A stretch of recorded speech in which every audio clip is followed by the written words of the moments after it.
So దావీదు మీరు ఇంత చిన్నవారు కదా, మరి దేవుడి సహాయం ఉంటే మీరు ఏదైనా చేయగలరు. దేవుడి సహాయం ఎవరికి ఉండాలి? మనకి ఉండాలి. ఎవరి సహాయం ఉండాలి? దేవుడి సహాయం. ఎవరికి ఉండాలి?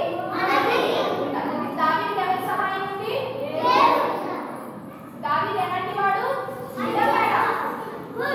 దావీదు గొలియాతు చెడ్డవాడు. దావీదు గొలియాతు ఎలా చంపాడు?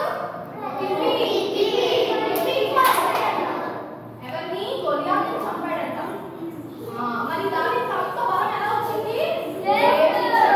మరి మీకు కావాలి కదా, మీకు కూడా దావీదు లాంటి బలం కావాలి కదా. అందుకే దావీదు లాంటి బలం కావాలంటే రోజు దేవుడిని మనము అడగాలి. దావీదు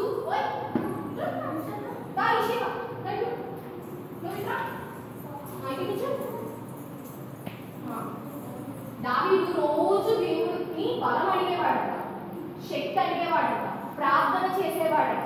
దేవుడికి ప్రార్థన చేస్తే దావీదు చిన్నవాడైనా ఎంత బలం ఇచ్చాడు, ఇంత గొలియాతుని చంపే బలం ఇచ్చాడు. మనం కూడా ఏం చేయాలి? ఫస్ట్ ప్రార్థన చేయాలి. ఏం చేయాలి?